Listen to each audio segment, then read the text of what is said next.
We did get a niner in there. We Episode 169. We do have a special guest that is running a little bit late. We will see him hopefully shortly. Not me. Sorry for the delay. It's not me. No. Cash is here. He's not on cash time.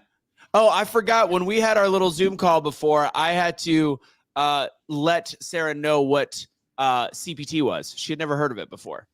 What was that? CPT. Who? Sarah. Is her name Sarah? Huh? What is CPT? You don't know what CPT is? Okay, this is good timing for Derrick to jump on while we're confirming, everything wrong that we should be saying. But we do have our special guest here. We're gonna get started with him in just a second. We already went live. We were like, all right, maybe he'll be here. I like his background. I love his background. Yeah. That's dope, man. Made me miss my green screen. Oh God. I like your background. Why? You know what, Derrick? We got a few I already things. Don't like you. We've got a few things we're going to talk about on today's episode. Most of all, obviously, Cash is a J6er. Derrick Evans, also a J6er, and he also was, serving in Congress, and he's running again. We'll let him go through that story when we bring him up. We also have some regular stuff in politics and in regular news today, which we talked about beforehand. The case yet, I don't know. I didn't get a chance to watch the Tucker Carlson episode yet, but with Putin, we'll talk about that. Time out. You just went you let me start this thing off, okay? Because Go ahead. You did it horrible. Hey, everybody, how you doing today? I hope you're having a wonderful night. Thank you for tuning in with us. If you haven't already, please share this video out so that we can kill the algorithm. Thank you. And then everything else that Russo said. Well, he served his whole purpose. I think we're good without him now. So there we go. You know what? That was horrible. Shout out to Derrick Evans for being a J6er. You know what I'm saying? Right. I got to get you one of these shirts, brother. All right, let's bring him up. Let's go ahead and just start the intros. We'll start the show just like that. No need for a countdown. Let's get the party started because we're going to do today's show in about 45 minutes total. So I call fake news. Ladies and gentlemen, Derrick Evans. Derrick, what's going on, brother? Hey, what's up, guys? Thanks for having me on. I really appreciate it. Sorry, I had some technical difficulties getting in here, but I want to say this is actually not a green screen. It's it's actual backdrop thing. It's pretty cool. Oh, nice. You know what? I'm back to not liking you. See, I liked you, then I didn't like you. Now I liked you again. Now I don't like you again because now I know it's not a green screen. So I'm a hater. You're a patriot, brother. You can do whatever you want. I love you, bro. I love you again for saying that. We're good. So, Derrick, introduce yourself, what you're running for right now, and then we'll talk about J6. And real quick, I'm looking. I don't know why our numbers are terrible right now. Ron, go ahead and start to like the video. Apparently, you can't put J6 in the description, otherwise we get debunked. So that is true. Yeah, Derrick. So tell us a little bit about yourself. Well, I'm I guess I'm an insurrectionist, but I'll get to that. But I'll tell you, man, I was elected to the West Virginia State House in 2020. I was the first Republican to win my district in over 98 years and won a landslide victory and basically won on the platform of I'm not a politician, I'm a patriot, I'm sick of politicians. And that's how we ended up winning the race. And then went to the Capitol on January 6th with millions of others while every other quote unquote politician was out there, fundraising and signing petitions and just, tweeting or whatever. I went and stood with the American people that day. It was the most patriotic day of my life. And I think it's important to remember that our rights do not come from the government. Our rights come from God, our creator. And the Constitution was really written for one reason. And it was written to prevent the government from infringing on our natural God-given rights, which is what we're seeing happening right now, especially within the J6 persecution in our country. But I got out of prison in October of 2022.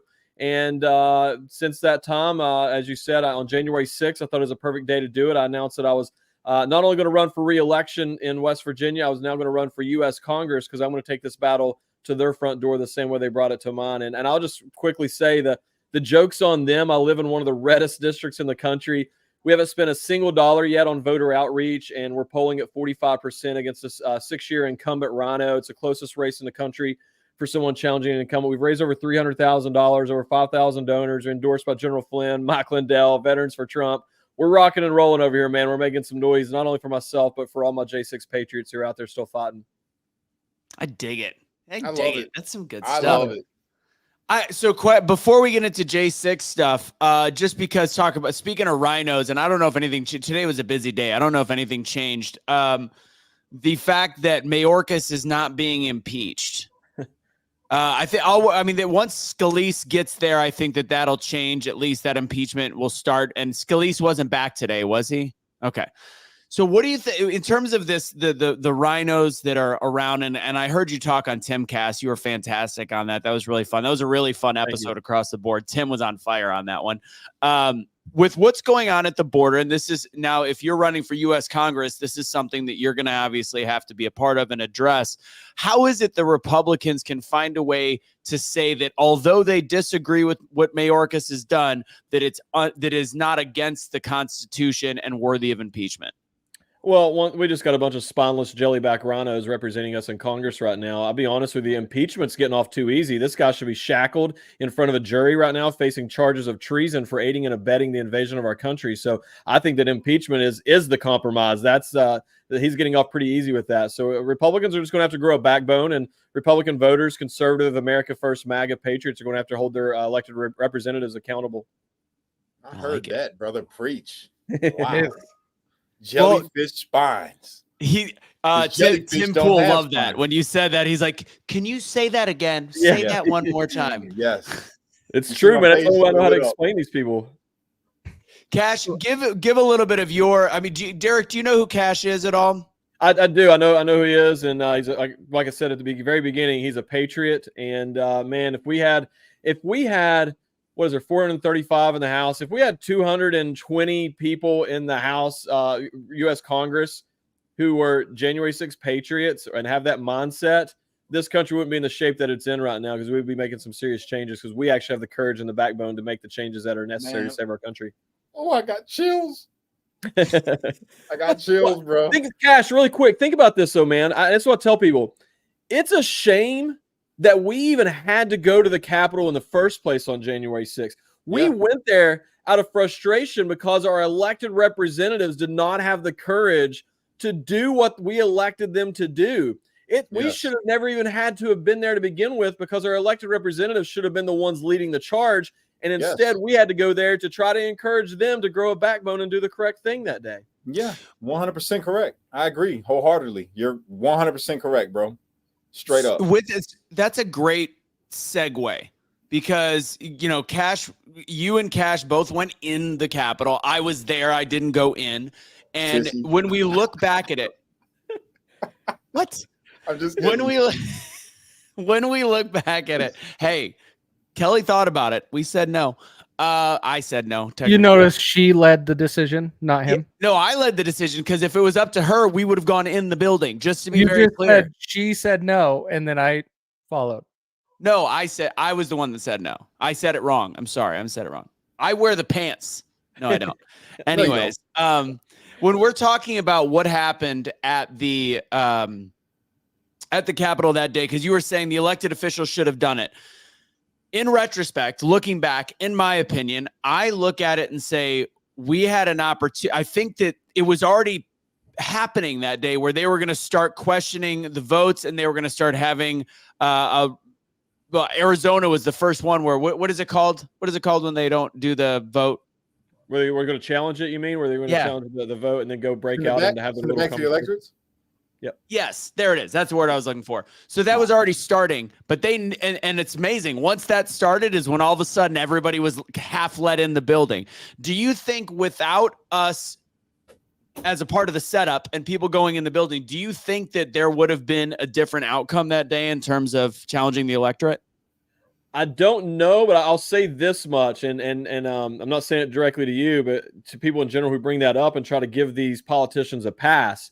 If you woke up that morning and you said it was the correct thing to do was to challenge the certification, and then a couple people wander into the building and that changed your mind, then you are a very weak person and you should not be running for office and should not be holding office. So for them to try to attempt to use us as an excuse and put this on us, shame on those politicians for doing that. If they had the courage to do it at 8 a.m., they should have had the courage to do it at midnight. I don't care what happened. I don't care if the building would have burnt to the ground. I'd have stood there on a pile of ashes and still said, I'm voting no to certify this election because it's fraudulent.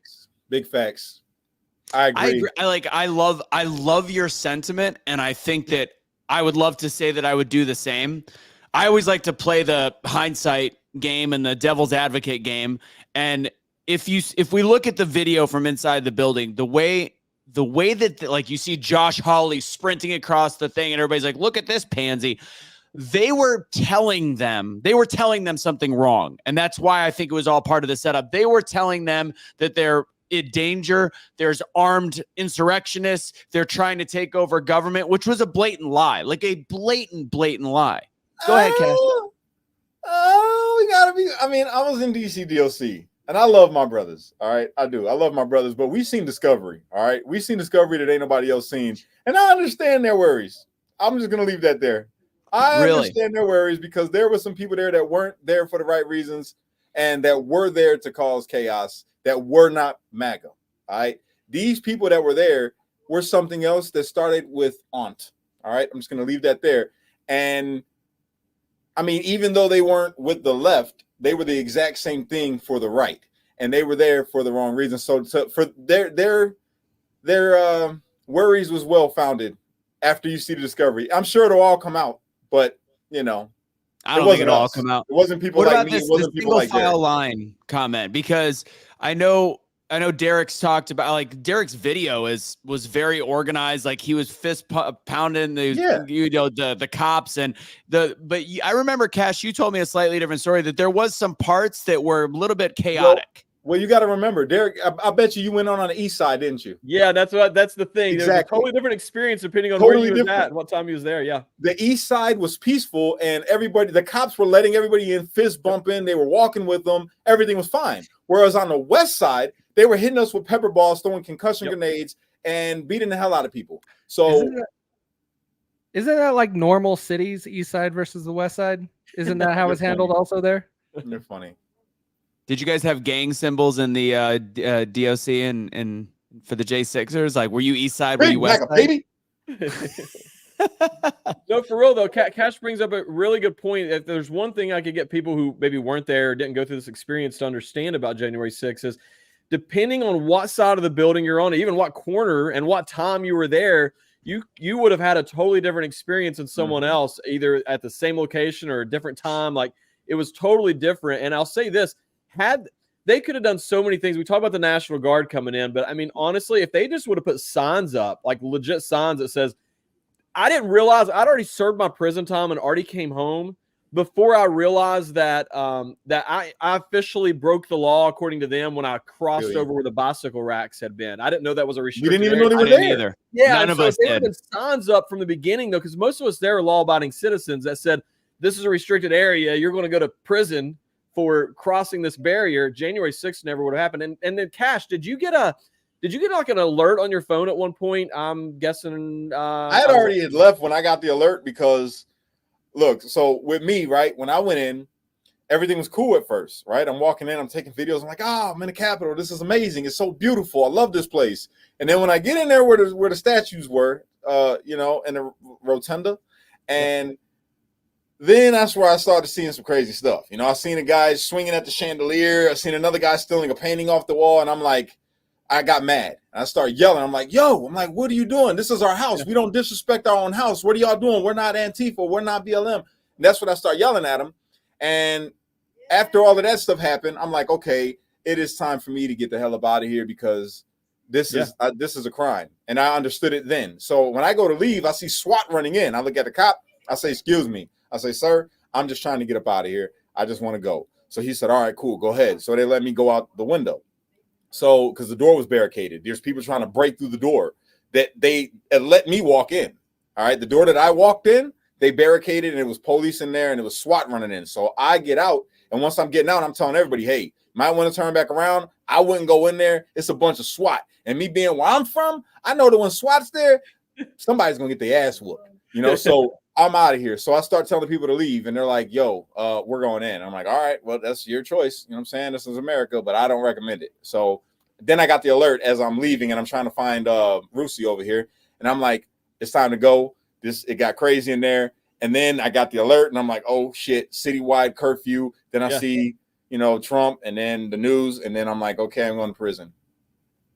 Well, that's kind of how I felt after I started seeing the news and I see myself everywhere as well. I was like, oh man, I'm in trouble. But there's a couple of things to unpack there that Cash described it perfectly. We have to accept the reality that on January 6th, there were some bad people who were there to do bad things. There were some good people who got caught up in the moment and did bad/dumb things. But by and large, it was mainly just patriots who were there protesting. I would argue that people like Cash, myself, and others who were there did more to control the crowd than the police did. I mean, you heard Cash telling people, don't do this, don't do that. We were policing ourselves, and we did more, and then we get in trouble, and we were doing more to control the crowd than the police. But back to the alert, I've often wondered, man, like, they had that capability, obviously, taking over our cell phones and putting out that emergency alert.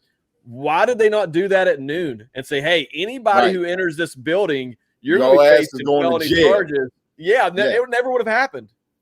That goes back to what I said before, which is they needed people to go in that building so they could use it for multiple reasons. That day, to make sure they weren't decertifying. That's what I was looking for. To make sure they weren't decertifying the election, to make sure this is political fodder for the next 3 election cycles. And it was, to me, in retrospect, because when Cash and I got back to the hotel, we were like, that was the greatest day. That was so much. It was the most patriotic. And to us, it was this amazing experience until we saw on television and we go, that's not good. And I think that it was a massive piece. So it's a simple answer. Why did they not send out the alert earlier? Why did they not make sure that things were properly secured? It was so that this can be used to this day to pretty much say, oh, Derrick Evans, you might have the best idea of how to help the country as serving for Congress, and they're going to campaign against it based on you being there on a day that you were doing nothing wrong, and 99.8% of us were doing nothing wrong. That's why. How much time did they give you, Derrick? I mean, I'm so lucky compared to so many others, man. I was one of the first people arrested. I was arrested January 8th, 2 days after January 6th. Yeah. So I had like an 18-month legal battle through that whole thing, but I ended up doing 3 months in federal prison up in Michigan. And then 8 days of that, I don't know if you had to do any solitary. I did 8 days of solitary for refusing the vaccine when I was there. And so it's just crazy. Did I? Solitary? I thought that's what prison was going to be. Yeah, I know, right? It was horrible. He was in the actual gulag, Derrick. You got lucky, bro. I know. That's what I tell people. Like, so I travel the country, man, sharing my story, and people are like, they can't believe it because the media's never covered any of this stuff. And I always tell them, I'm like, listen, what you just heard is terrible. Like, for sure, don't get me wrong, but it's only scratching the surface on what my fellow J6 Patriots have went through and are still going through. Yeah. I mean, it's being in the DC Gulag and the Northern Neck Regional Jail were the 2 worst locations that a January 6th political prisoner could have been held. And 100%. People are really forgetting how hard it was early on. And I'll tell you, even from a mental standpoint, man, it was hard for me at home sometimes. And I would hear news of what my fellow J6ers are going through in the Gulag. And I'm like, I felt guilty. I'm like, why do I get to be home? And it was really just the luck of the draw of where you were arraigned at. I live in a rural conservative area and the federal magistrate was more that's the strange part about it, bro, is that the people that were arraigned in their own state got sent to DC DOC. So you got lucky because they flew people from Texas. They flew people from California. They made them come back to DC and they locked us in there. I think I would be all right. I was arrested so soon, Cash. They didn't have a plan yet into what they were doing with everybody. And so had they waited a few weeks, I probably would have been thrown in there. But I was arrested on January 8th. They didn't even know what they're doing yet. And so they let me out. And then the media were like, oh my God, this guy's home. And I found a common denominator. So the people that ended up being locked up over there in DC, right? Their charges was fucking crazy. All right. And a lot of them had either made some fucked up threats, had stole something, or had an act of violence that ended up there. I was the only one that was in there besides like maybe a couple people that didn't have an act of violence, but they had made threats. So I found it to be strange that I ended up there with all of them. And I figured out what it was. God had a purpose for me being there and to bring light to a lot of the situation. Because they were standing up. I'm sorry? Were you a veteran? No, sir. I didn't have that honor. He's a veteran of the streets. Well, the reason I asked that, though, I really feel that they treated our veterans and have treated our veterans worse than the rest of us throughout the January 6th process. It's mind-blowing that almost using that as a punishment against our veterans who were at January 6th. They get treated much harsher than the rest of us. I got to link you up with Scott Fairland, bro. Shout out to my man Scott. Man, we should have invited him on. We got to do one with Scott so you guys can get to know Scott, man, because he's got a story too. He's the gym owner that wouldn't shut down during COVID. So we got to have not Ian Smith, but the other one. Yeah, the other one. But yeah, man, it was an experience for sure. Crazy, man. So there's a couple things. So yeah, Unc brought up Ray Epps. Uncle Wayne, that's my uncle, everybody. That's cool. So we've talked about Ray on a lot of different shows. What's your thoughts on Ray Epps, Derek? No, I mean, again, knowing a little bit of way politics works, you've got to defund the FBI shirt. So allegedly, if you're going to make any claims so we don't get blocked on here. Exactly. Well, I always said anyways, because we don't know. I mean, that's the biggest thing is that's why, I mean, myself and as far as I know, everybody else in the January 6th community, we want the footage released to the public, and because we want the truth about that day. It's ruined our lives and the lives of so many others. We just want the truth, whatever that truth is. Now, my opinion, I believe that Ray Epps is allegedly a Fed until proven otherwise. I mean, just knowing what I know. I mean, if you look at our charging documents for myself and so many others, Cash was talking about it earlier, a lot of the guys in there had made threats. In our charging documents, really, most of us were charged and arrested and thrown in prison for things we said either leading up to January 6th or on January 6th, more so than the actions that we took that day. And then here you have a guy on film who's telling people to go storm the Capitol and to do all these things, and he's not being held accountable for the words that he said, but I'm being held accountable for having a hashtag stop the steal and sharing a meme on social media. It just doesn't add up. Other people got charged with a leadership role because they said less than what he said. He literally whispered into my man Ryan Sampson's ear, hey, don't move the barricades until I give my order. And people followed him because they seen him as like a Trump type figure. You know what I'm saying? He was there. He's older. He served in the military, I guess, allegedly. He served in the military, and they looked at him as somebody. He was dressed in fatigues, like as if he had authority. So people listened to him. You know what I mean? But he wasn't held accountable for any of that. People did less. I don't know. And there's two distinctions we got to make here too. Like, I don't know if he was there as a paid federal government and person provocateur. I don't know that. Or if he turned into like an informant afterwards and they were able to get information. I don't know, but I think one of those two things is true. I mean, that's just my opinion. I'm not saying it as a fact, but those are my opinions and thoughts after everything I've went through and seen what others have went through as well. Well, then there's clear evidence of him communicating with people before they go and charging at officers or taking down barriers and causing He gave the command to take the barriers down. And so how are they giving him free reign when he's trying to say, I tried to calm people down? Well, their action right after you whispering in their ear says differently. Did you guys see the video that I just put out today? No, what'd you put out, Derek? Oh, dude, there's a video of a guy climbs up the scaffolding on the West Terrace. It's on my Twitter and True Social and places, and pulls out a pistol and fires 2 shots into the air. This is 3 years. And the reason I bring it up, and then he climbs right back down the scaffolding. And so I don't know who this guy is. I don't know anything about him. But the fact that the media and the government, I mean, people with walking sticks, they're like, oh, that's a weapon. They made this big deal out of everybody having weapons. And we have January 6th prisoners who got charged for having a gun in their holster because they didn't know it was illegal to have it in D.C., just had it on them, never even pulled it out and did anything with it. But yet here's this guy. The media has never once stumbled upon this footage, has never reported on it. The government has never charged this guy. He's never any of those things. And it's a clear video I posted on there, and I just want answers as to, and if he is, say this, if he is a Trump supporter who did that, he should still be held accountable. We were not there to be pulling guns out and shooting guns into the air. Yeah, because it was not an armed insurrection for what we know. So let's go ahead and bring it up. Yeah. Let's do it. My last. Yes, there it is. The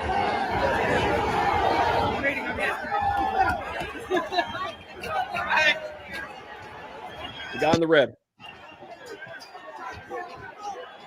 What the fuck? Wow.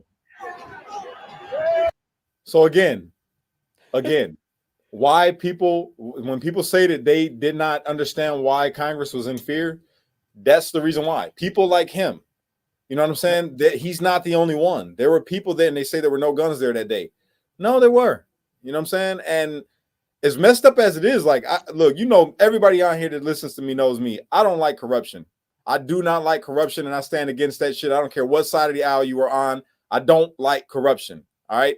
And that was a corrupt ass dude, man. There's no reason for you to pull a gun and shoot while we're there supposed to be peacefully and patriotically protesting, and then you shoot it in the air. Like, you're sending a message above him on the scaffolding. He's lucky to shoot those guys above him. It's so negligent. Exactly. That's exactly my point, bro. It's like there were some messed up people there that day. So when people downplay J6, I don't agree with the downplay. When people hype it up and make it more than what it was, I don't agree with that either. It's right there. The truth is right there in the middle. And there were a lot more patriotic people there that were not there for that get caught up in some BS. But there were some people that were there that day that really were scary. You know what I'm saying? They were some scary individuals. I mean, let's look at this. First off, he didn't get no problem. Look at he's not. You have to ask yourself who this person is, and like now that you brought this, you're bringing this to light, and you're showing this what he's dressed as, who he is, and how the big question is, why have we not heard about this yet? Yes.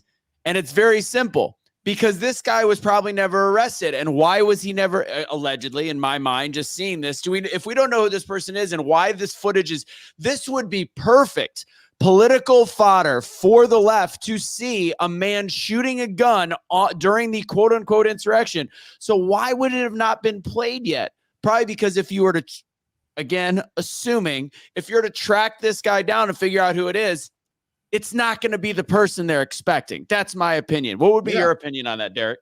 I have the same exact opinion. And what's fascinating, man, is when he actually fires the gun off.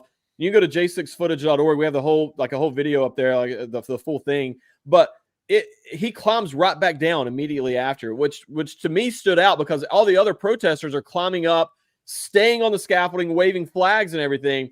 This guy climbs up halfway, as you saw, pulls his gun out, boom, boom, puts it back in, and then climbs back down and leaves.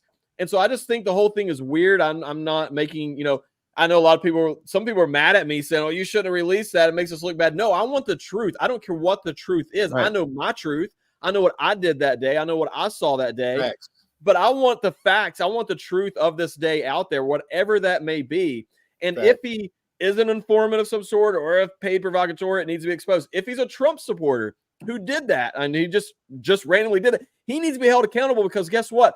It was things like that and actions such as that allowed the media to create this false narrative of insurrection, and then the government to be weaponized against people like myself and Cash and so many others. Yeah. Well, let's be clear. Right. If that was a Trump supporter, we would have known already. I would agree with you 100%. I do. And once again, all this footage everywhere, the media has hopped all this up. Nobody has ever. You're trying to tell me that the government doesn't have footage of this guy doing that? Like, I just have to know that they do until proven otherwise. I'm telling you, brother. I'm with you, man. Derrick, I got to get your information, bro. We got to stay in contact. You my brother, man. Yeah, you too, man. Absolutely. And it's amazing how there is a connection, man, with people who were even just there, not just people who were arrested. When I'm meeting somebody and they're like, I was there that day. Because like I said, I travel over the country, man, and people come up to me, and it's sad. It is sad that we live in the government is supposed to fear the people. And every time I go and speak somewhere, and sometimes big crowds, sometimes small crowds, doesn't matter to me. I don't care. I just like to share the truth. I have people come up to me afterwards, and there was a lady in Florida. I spoke at a big event there on January 6th, and she came up to me afterwards. She was crying. She was so fearful. She said, I was there. I didn't go in the building. I didn't even go on the steps, but I live in fear every single day that they're going to knock on my door. They're going to knock my door down and arrest me. Like, this is crazy. And then think about that. They're arresting people who were just out there. Yeah. Didn't even go in the building, but this guy pulls out a gun and shoots it in the air, and he's not charged with anything. That just doesn't add up. Man, and this is the thing too, right? The only time that the government should fear the people is when they become tyrannical. Amen. The government, all these public officials are supposed to be champions of the people. And that's all we want. When you become an elected official, you're supposed to be a champion of the people. We're supposed to admire you and thank you for the job that you're doing, for listening to us and getting things done for us. Absolutely. But instead, it's become this big money grab where these people just want to be elected so they can get a paycheck. And now it's like a celebrity status. You become a politician and you become a celebrity. You get all this notoriety. So it's become less and you get good stock tips. I was just going to say, you become a millionaire easily. Well, you know what they tell you when you first get elected? No joke. They would come to you and say, your number one job is to get reelected. And if you really think about that, okay, now when you start paying attention to what our politicians are doing, it starts making sense. Like their big job and their main focus is getting reelected. The scary thing is they've been convinced that if they don't get reelected, there's going to be somebody else in there who's going to be worse than them. And so I think that a lot of the things that they do is all about not because it's the constitutional thing to do or the correct thing to do. It's because it's going to help improve their chances of getting reelected. And that's a sad place to be. Facts. Love you too. When it comes to, and this is kind of our, let's just try to wrap up the J6 conversation. You brought it up briefly. The people that right now are still being arrested. There was a Hollywood actor, black guy, I think, that was arrested about a month and a half ago. I was questioned by the FBI. I never went in. American. What's that? Darker skinned American. Darker skinned American. There's all these different things that we're still at risk for people like me to still maybe possibly, like, I'm going to watch everything I say still to this day because they're still coming after it. How is it that they're getting away with still going after all of these? This administration, that's an easy answer. The DOJ has been weaponized to come against anybody that has a different political ideology or stands up for their rights as an American. That's why.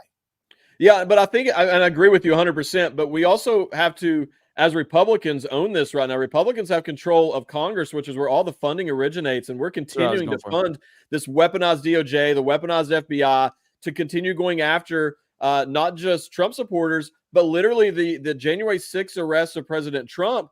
That was after Republicans controlled Congress, and when they took over, the DOJ had earmarked like $200 million. It was a lot, millions of dollars earmarked to continue persecuting and investigating January 6th.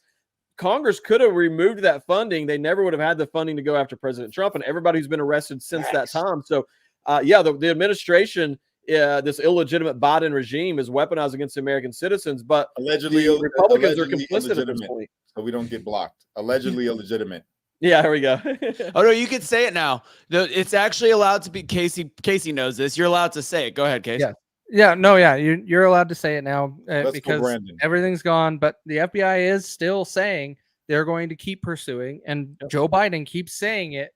He's going to keep pursuing the J6ers, which is absolutely absurd. Yeah. And Derrick, you're right. They did earmark in a bill, and I want to say, what was it? It was one of the $1 trillion bills that we snuck in. $200 million. We're going to be like, we're going to keep arresting these people. What kind of government does that? Is that a government of the free people? No, this is a government of their pockets. That's what this is. Hey, sorry, Jennifer, PM the footage. Here's the easiest thing, guys. I'm going to go ahead and put Derrick up. You can read it a little better. It's Derrick Evans for WV. So at Derrick Evans for WV, that's on Twitter, X, whatever you want to call it. So, I love West Virginia, by the way, Derrick. That's from all my family on my mom's side is from West Virginia. My Uncle Wayne, he's in West Virginia right now. That's God's country. I love it. That's awesome, man. But we also have to remember too, like this started with January 6th in terms of the weaponization of government. It started with the January 6th prisoners. And then when they saw the Republicans are not going to do anything about it, conservative media is not going to do anything about it, they can get away with it. They've now expanded this. They're now arresting and raiding the homes of parents who speak out at school board meetings and guys who make memes on social media, pro-life activists. This entire government is 100% weaponized against conservatives right now. Congressman Jim Jordan put out a tweet a couple weeks ago that if you shopped at Dick's, I believe it was, one of those sporting goods, then or Bass Pro, one of them, then you were put on a list. And guess what? Also in that, if you used your credit card or debit card and you purchased a Bible, this government puts you on a list and they are surveilling you and using the Patriot Act against you the same way they have against myself and so many others. I've been on the Quad S list. I'm sure Cash and every other J6er has as well if they've flown. But this is what our government is doing right now to conservatives because they're allowed to get away with it. So we're actually not on that list, interestingly enough, because we drove in. So that's why. So I drove in too. And you're on that list? I don't know if we're not. I don't know if I was told I wasn't. There's some sketchy shit that happened when I flew I didn't talk about. But yeah, I feel like I was being watched. Maybe you would know. So if you're on the Quad S list, you can't check in online. You have to check in person. They actually at the airline's desk, they spend about 15 minutes calling some number, asking you stupid questions. That's before you even get to TSA. You get to TSA. Dude, they bring out machines. They were like 9 agents waiting on me on my last flight, at my connecting flight in Charlotte. They take all your items out of your bag, swab everything, swab the inside of your bag, outside your bag, swab every individual item. Then you are on that list. I thought that was normal. You know, this is the thing though. When I went through the little body scanner thing, they made me actually get naked because they said I had a weapon. And when I got naked, they seen the weapon, and it wasn't actually a gun. I knew exactly where that was going. Well, you can look in your top left and your bottom right of your boarding pass, and there'll be 4 S's. It'll be SSSS. Yeah, I don't have that. It's ironic that it's 4 S's or the SS. It'd be better if it was 2 for their cases. Yeah. God, there was somebody had a comment. I don't remember what it was. I drew a blank. But the one thing I want to talk about is term limits. Oh, real quick, when it comes to the talking about the stolen election, that was now released, and we're allowed to say that because they're prepping just in case they lose for the 2024 stuff so that they can say it. That's essentially why YouTube no longer, they released this about 6 months ago. They go, you can now talk about a stolen election. It's fine. Like it's like, you can't tell me you're not prepping for stuff like that. So my question is actually more about, like you said, the election side. You've got Mitch McConnell, Chuck Schumer. You had Pelosi for all those years, Maxine Waters. How is it these people that if you go all over the country, nobody likes them, including in their own district? How do we actually get away from the thought process that all of these local elections have to be fixed? There is no way that these people are continuing to win when they're disliked by everyone. So what are your thoughts on that, Derek? What's that, Cash? You know how they continue to win. I'm just gonna shut up. It's money, though. A lot of it's money, man. It's so hard as someone who's if you're not independently wealthy, and you're talking about a Senate race.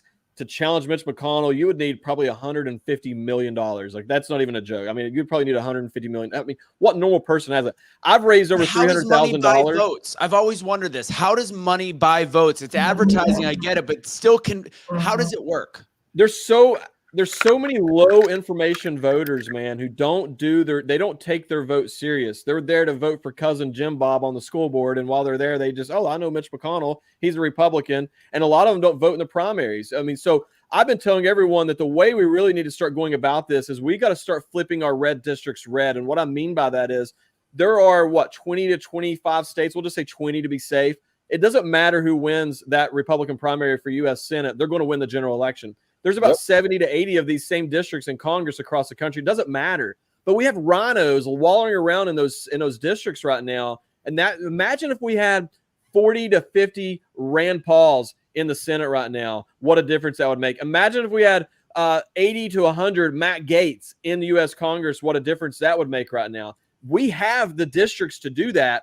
We're just not, as Republicans as a whole, are not taking our primaries serious enough. I meet so many people who's like, oh, yeah, I'll vote for you because I only vote for Republicans. I'm like, but do you vote in the primary? Like, it doesn't matter in the general because my race, it doesn't matter. Whoever wins the primary wins my race. And so that is a major issue right now. But, man, it's money. I've raised $300,000, and I'm going to get outspent 10-1 probably in a congressional race. I'm not independently wealthy. I don't know any big donors. I don't have a single major donor. This is all just blue-collar Americans giving $50, $60 here and there. See, and I what you're talking about is something that I keep yelling about. I am more of a libertarian than I am. I lean right in a lot of ways, but the Republican Party frustrates me because they don't show up to vote.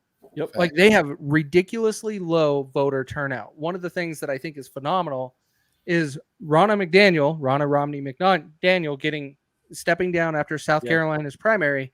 I think is going to give that party a chance to make a comeback, even though a lot of people keep saying that that's not a problem. We show up. No, you're not showing up. You need to show up in your primaries. You need to show up in your general elections. You need to show up for your presidential elections. Every single one of them is important, and people don't understand that.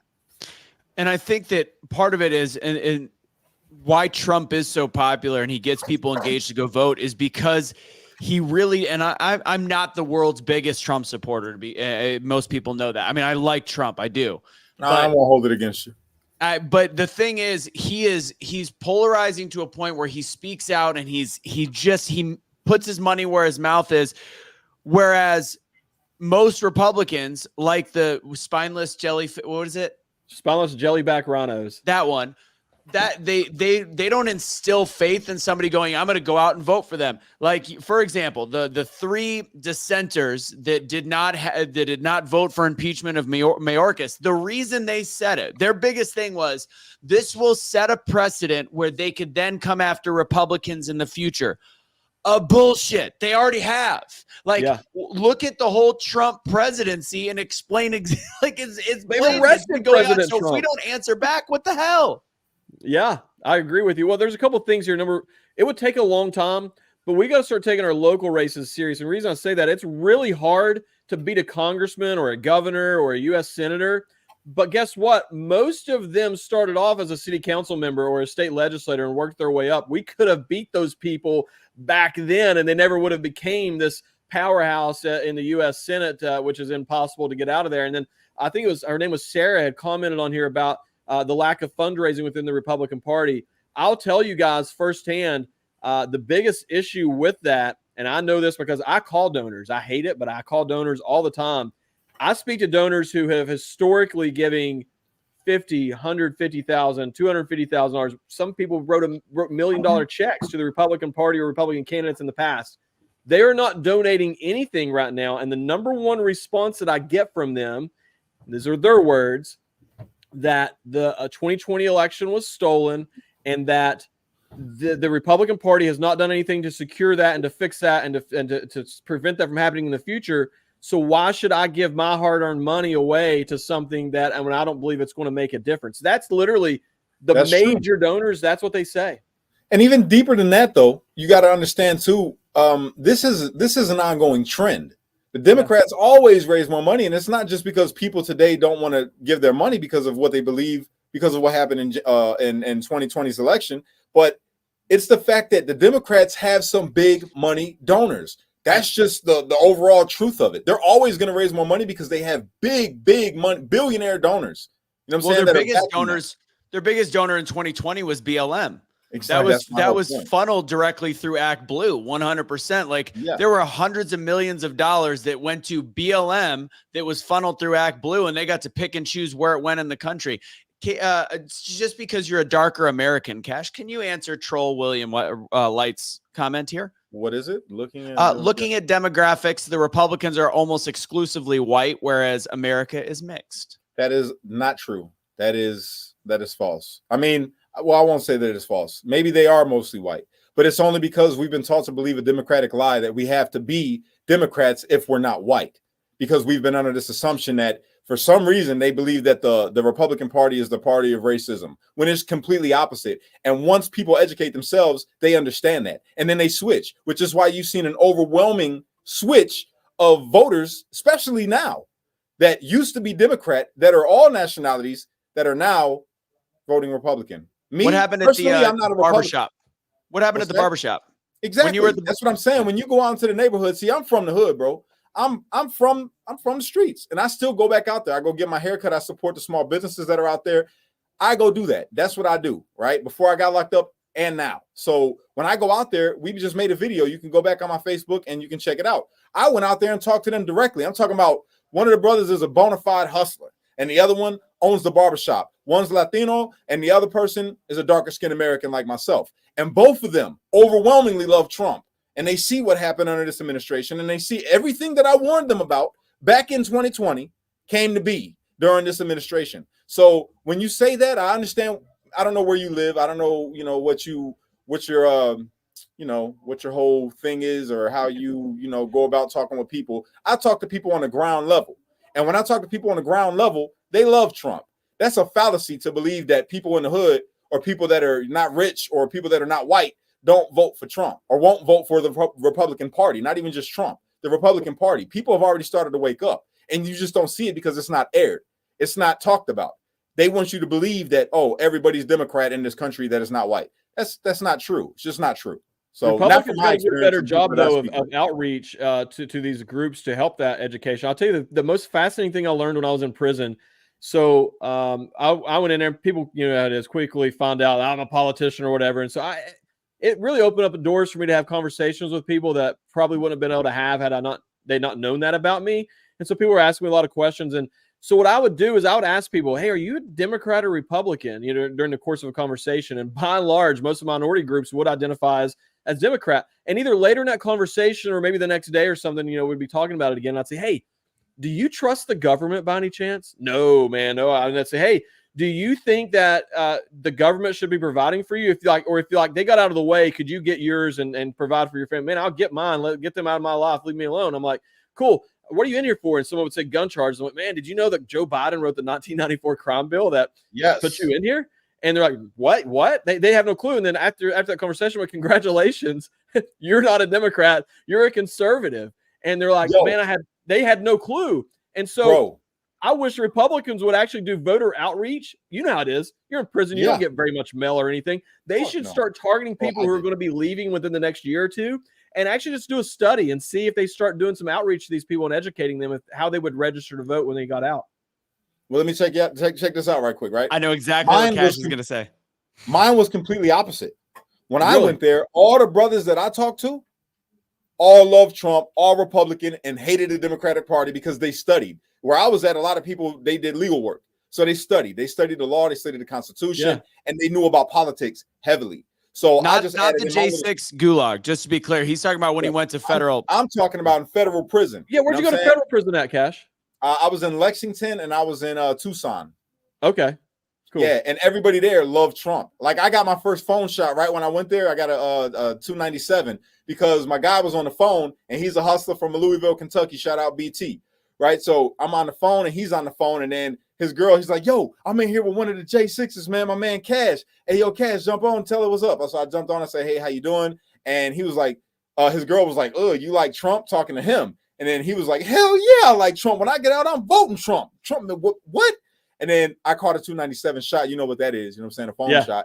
So I caught the phone shot while I was in there because of that, but I ended up beating the phone shot, by the way, because, it just so happened that where I was at was a super Trump country, and they loved me. They were fans of mine, the COs. So anyway, beyond that though, everybody that I talked to that was educated. Now, when you talk to the people that weren't educated, that were just spending their time in there doing drugs and running up debts and all that, they were like, oh, y'all like Trump. Oh, you a TS, you a Trump supporter. You know what I'm saying? They'll say stuff like that. And it wasn't until I started educating them and having conversations with them that they were like, yo, I didn't know none of that. I talked to him about the 1994 crime bill. I talked to him about the opportunity zones. I talked to him about Trump bringing back the automobile industry. I talked to him about Trump doing the First Step Act, which is what's getting them out early. Well, that was rolling out when I was in there. The First Step Act was just starting, and people, it was the talk of the, when I left, Trump was the talk of the prison in a positive way, to your point, because it was the First Step Act was rolling out, and all the Trump supporters, regardless of, where they were from, ethnicity or whatever, they were all like making sure everybody knew this is Trump that did this, that's getting you out like this. And you're right. It definitely had a positive impact because it was the talk of the prison. Yeah, man. All right, let's we're going to wrap it up real quick. First off, couple bits of housekeeping. Well, I think Casey, go ahead and explain what's going on with Joe Biden real quick. He literally just walked to the podium right now. He is addressing the nation tonight, and they didn't even give out any notice. There was no plan of it. So before everybody turns the channel, a lot of you guys know, first off, Cash, go ahead and do the talk about what we're doing at 7:30 tonight Central Time. That's at 7:30? Jeez, my God, you're taking all my time.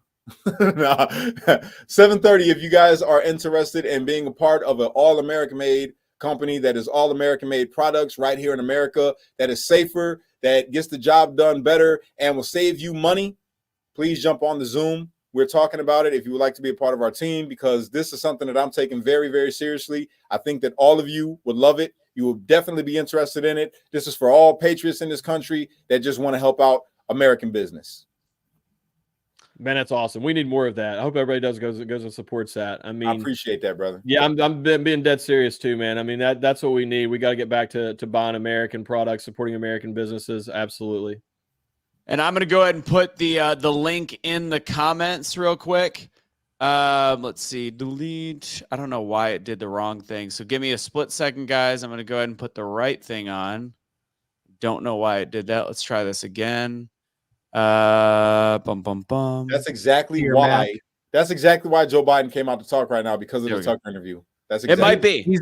He's already mentioned Trump 5 times. Okay, so we're gonna go ahead and turn that on before we do it. But here's the link. The Zoom link is there. We'll be there in 30 minutes if you're interested. The big thing is it's being a part of Cash and I's team, and Casey will be a part of it as well. So if you want to join this whole thing where we're buying American-made products and we're focusing on getting away from the Walmarts and the Targets and the 7th generation and all that crap, that's what it's for.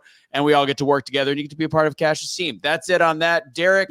Before you go, please, before you keep going. To answer your question, Jennifer Warren, yes, we're going to be doing this more. This is about to be my life. This is the way that I'm about to, be making my livelihood and hopefully helping other people make their livelihood. And if you're not trying to make a livelihood on it, then it's just something for you to be able to support American business and have non-toxic chemicals in your home to clean your home and satisfy your life. There we go. Derrick, how can people, and we'll see you guys on there. Derrick, how can people find you and help support your campaign? You can find me on pretty much any social media platform out there. I'm pretty big on True Social, and Twitter is probably the place I'm the most active. But you can go to our website. It's evans4wv.com, evans4wv.com. Head over there and check out more about our campaign. Sign up to volunteer if you want. We have volunteers all over the country, phone banking and texting. You can donate if you want. And if nothing else, add us to your prayer list, because this is spiritual warfare. We're dealing with some evil people trying to destroy our country right now. We need all the prayers we can get. Amen, brother. Amen. Y'all do me a favor and go follow this man. I love him. He's my brother. I'm sure we're going to have him on again, and I'm going to build a great relationship with you. I think Cash, you'd be a good speaker at one of his events. I got you. Yeah. If you ever need me for anything, Derrick, you got me. Good at this. I'm going to take a picture so I get all y'all's stuff right here so I can follow you guys, because I don't have them. I'm going to take a picture. I thought you were trying to put me on profile. I was going to go. No. I can do that too. Don't worry. Cash, keep your clothes on. Cash, keep your clothes on. We're gonna have to look, man.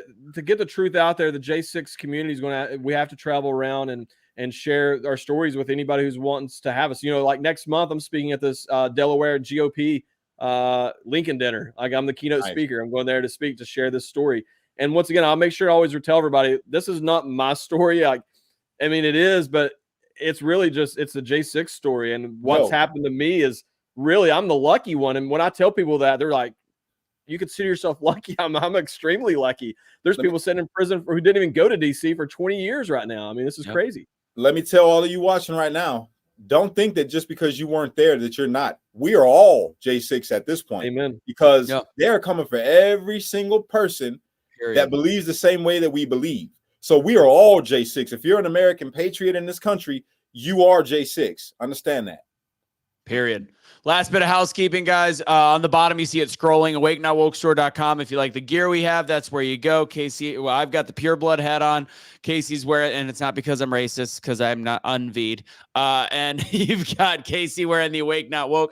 We got a politician on the screen. I want to make sure he's not being associated with any, I said I was half Jewish earlier. We're good. So anyways, check that out, awakenotwokestore.com. The water that I always drink, Century H2O. That's scrolling on the bottom. Use Russo10 for 10% off, plain and simple. This is the water filtration system we use. They're also now sponsoring Kelly and her trailer as well. So make sure you check them out. Really good company. That's the only water I drink. It goes underneath the sink, and it'll save you money, and it's way better than any of that Brita crap. That's all we got for you guys. God bless. Have a fantastic rest of the evening. Hopefully see some of you guys on the Zoom. And if you're not able to make it tonight, we'll set up a time for you to watch, or a time to connect. One more time, it's in the bottom. God bless. Have a great evening. We'll catch you later. Derrick, thanks for joining us, my brother. Thank you guys, man. Appreciate you. Ready? Are we doing this? Yeah. Sorry. Go ahead, Cash. My bad. Oh, no, we didn't end it. What is wrong with him? We didn't end it. Derrick, when you hear me go woo, you go woo. Cash, go. Unite. Don't fight. Be a street light, because only you could be the change that you wish to see in the world. And when you get too stressed out, you got to remember to pray, America, because without God, everything falls apart. Woo!